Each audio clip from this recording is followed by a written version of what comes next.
Hey there, it's Joseph, and welcome back to the San Miguel de Allende Secrets channel on YouTube. And today we're going to talk about birds, specifically why the caged bird sings, how birds are captured, and how the whole business of birds works. As always, in the descriptive box below, there's links to various websites if you need more information, including one to Amazon that'll link you to all 10 of the best-selling books in the San Miguel de Allende Secrets series of videos.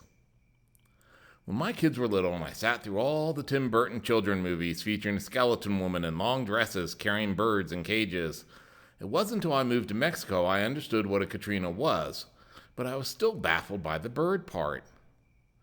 Back when Leon was the major airport into town, you passed several bird sellers along the highway. I had no clue why. Does one, while on the highway, suddenly get the need to share the road with a caged bird?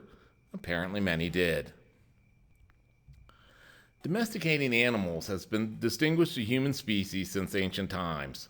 The pre-Hispanic civilizations of Mexico focused mostly on domesticating birds, both for food and religious purposes.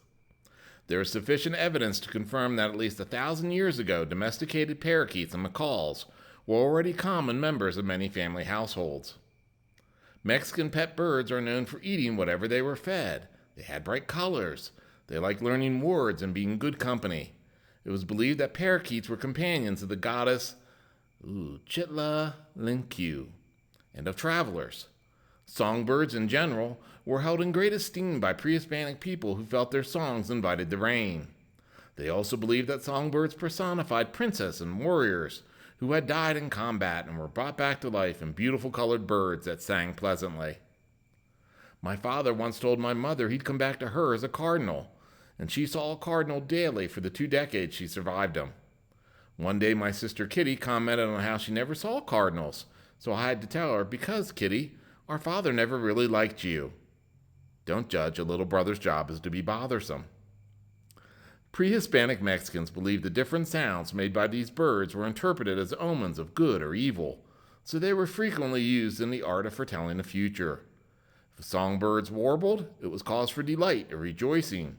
But if they squawked or screeched, it was a sign that a death, illness, or serious problem was about to take place. In today's world, I've learned that caged birds singing the blues doesn't necessarily mean they are lonely. Here, for example, is Goldie, a Pal's golden parakeet, who sings languidly all day. Silly me assumed Goldie yearned for a male partner to feather her cage with, but learned she already had that, and she pecked his azul frame into a corpse. I've since learned that birds need cages beside each other for a couple of weeks to get to know one another properly before cohabitation, or things end badly, especially for him. Or perhaps Goldie wants another lass to build her avian future around. Hard to tell what thoughts flap around a pretty bird's murderous brain. The indigenous Atomi bird traders are called perrarojos, which is a local name given to the trade derived from the Spanish word for bird.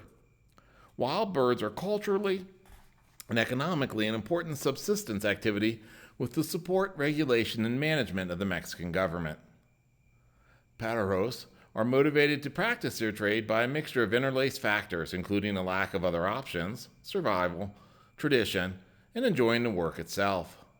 Most bird traders started the practice at home as children by observing and participating in the chores of the trade. Many really like birds, finding their work pleasant and gratifying. They care for the birds, knowing their illnesses and remedies. Capturing wild birds is seen as a nature-based sport done with your family. Far more fun and less arduous and better earning than being in a factory or construction work. Selling the birds entails travel to visit new places and new people, another job perk. Capturing season is June through September, well past the mating season, with captured adults being released to mate again. Young male birds are favored as they adapt to the cage easier and continuing to sing. A large part of the appeal of birds as pets here is the difference in attitude towards pets. In Spanish, the word for pet is mascot, that is, something to have around, but not necessarily treat as a human. Northern see pets as fur or feather-covered people. Mexicans see pets as animals. One day I escorted Terry, a dance-on partner, to her home in San Antonio to witness the largest aviary I had seen outside of a zoo.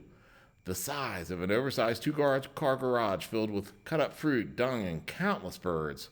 Terry adored each and every one. If you want to bring your pet bird into Mexico, there is an important caveat, namely any bird native to Mexico, like a parrot, a macaw, a parakeet, or a toucan, are not allowed back in. Birds are also used in expressions of faith and related events. For example, white dove represents the Holy Spirit. Also recalled, it was thought that the songs of native birds that Juan Diego was introduced to Guadalupe each time with during her visits to him. Those red, white, and green feathered birds mark the colors of the Mexican flag we see today. Daily I pass by two parrots in Colonial Azteca.